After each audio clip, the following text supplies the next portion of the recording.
Welcome to the Retirement Guide Podcast. I'm your host, George Jameson, owner of Capital Wealth Group, a flat fee only advisory firm.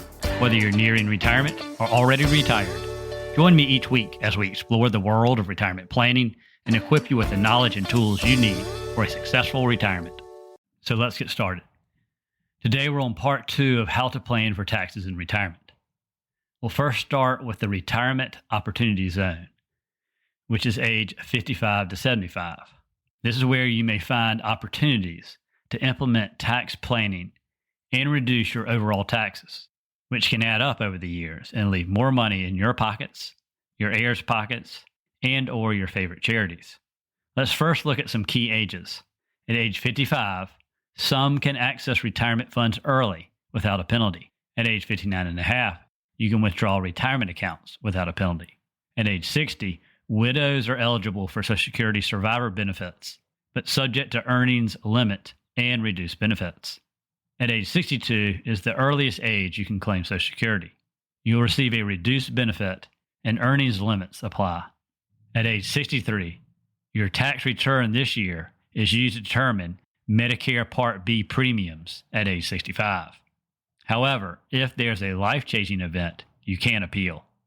At age 65, Medicare eligibility begins.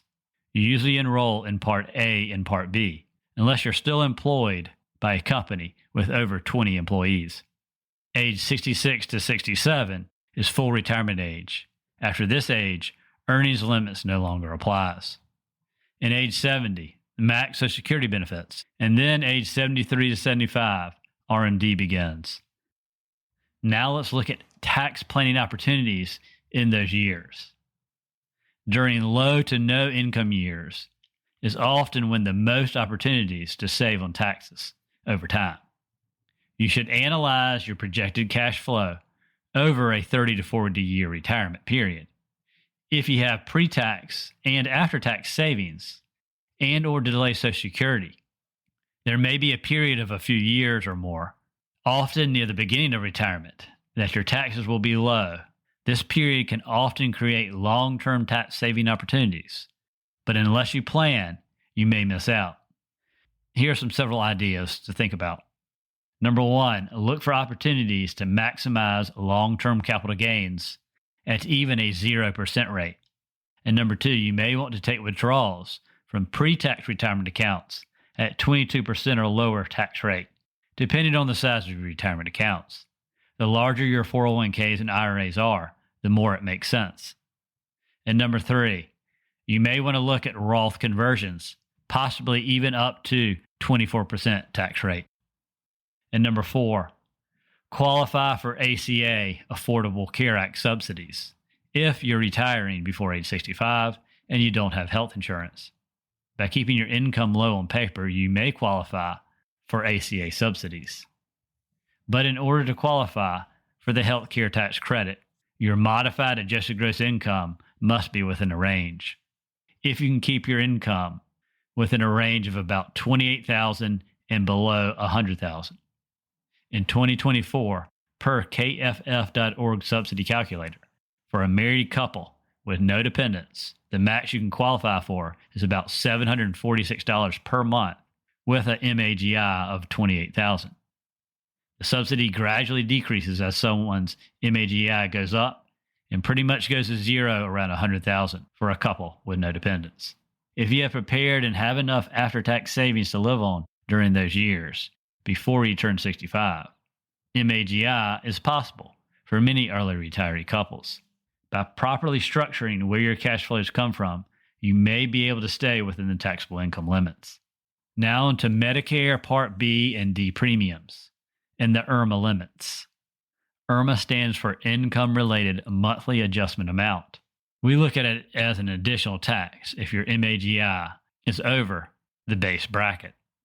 If your MAGI is $206,000 or less for a married couple, or $103,000 or less if you're single, then you pay the base premium of $174.70 per month in 2024 for Part B, and about $55.50 for Part D. These are the base premiums. However, if you make $1 more, your Part B premium increases to $244.60, and Part D premium increases to about $68.40 per month. I have a link to a chart below if you're interested. Sometimes there's just nothing you can do about IRMA brackets, and sometimes there is. So we pay attention to it.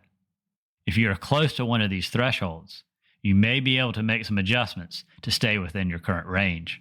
And now on to RMDs, required minimum distributions. RMDs now start at the age 73, and based on your date of birth, will go up to 75. Here's a hypothetical IRA with about $1 million. At age 73, you'll have to take out over $37,000, and each year the divisor goes down, which increases the amount you must take out. If you have accumulated a substantial amount in your IRAs and 401ks, this can create a tax bomb waiting for you in your later years, where you have to report more and more taxable income. If no tax planning is done, your tax rate later in retirement can be quite high, especially if you include IRMA premiums and net investment and income tax on top of it. If you want to avoid or reduce this tax bomb, this is where tax planning comes into play during the opportunity years from age 55 to 72. Like I said, if you have a substantial amount in traditional IRAs and 401ks, it may make sense for you to start taking distributions from them earlier in retirement to smooth out your taxable income. And it may make sense for you to do Roth conversions during your lower taxable income years. However, this is not always the case. This is why you have to do tax planning. So what can you do? First, you can project your AGI and MAGI and your effective tax rates from the year before retirement through the end of year 75. If retiring before age 65, determine if you may be eligible for the healthcare tax credit if needed. Identify the years where your AGI and tax rates will be lower.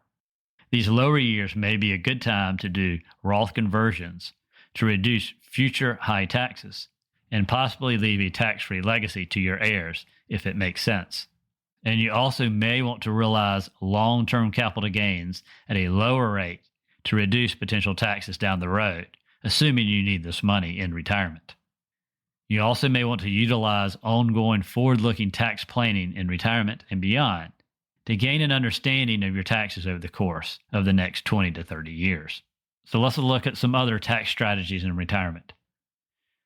I like to break down these tax strategies in 3 different segments. First is managing investments in taxable accounts. So here are a few ideas. A, use tax-efficient investments, which often include passive stock ETFs instead of actively managed mutual funds. If you're in a higher tax bracket, you may want to use municipal bonds or municipal bond ETFs versus government or corporate bonds. In Part B, on line 13 of your tax return, it says capital gain distributions.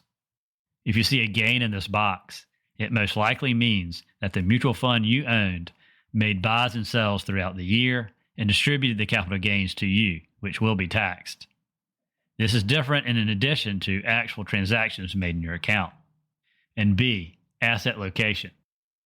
You may want to have more stocks or stock ETFs in taxable accounts and Roth IRAs, and more taxable bonds or bond ETFs and IRAs.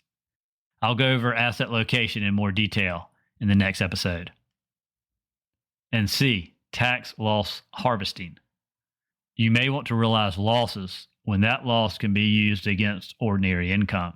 And next, you may want to realize losses to offset gains that fall into a higher capital gain rate. And finally, on the tax loss harvesting, you may want to realize losses to lower future years' AGI. You can carry forward up to $3,000 every year until it runs out. So the second segment of the tax strategy in retirement, we're going to look at withdrawing tax efficiently. When you start taking withdrawals or distributions in retirement, taking these as tax efficiently as possible is important. Withdrawing tax efficiently is unique to each household. And it's another important way to save a lot of money on taxes over the years. An advisor who specializes in retirement planning should be able to run different scenarios to determine the best solution for you, and the biggest savings over someone's lifetime can be substantial just by changing the sequence of withdrawals. It's impossible to predict your exact taxes in the future, but you can get a good enough ballpark to implement proper guidance and make informed decisions and help save on taxes. And then number 3 of the tax saving strategies, just general retirement tax planning. A few ideas we may or may not have already discussed. So first, delaying Social Security can increase the amount of your income that's not taxed. Social Security is still taxed, but not like ordinary income or withdrawals from IRAs. Social Security is only taxed on a max 85%, and most states do not tax Social Security at all. In fact, only 9 states may tax your Social Security. The next idea is pay attention to your IRMAA thresholds, which we already talked about, especially if you are close to the next bracket. And next, you may benefit from overall lower taxes by doing Roth conversions in your low tax income years. And then again, health care subsidies. If you plan to retire before age 65 and can live on mostly after-tax savings, you may be eligible.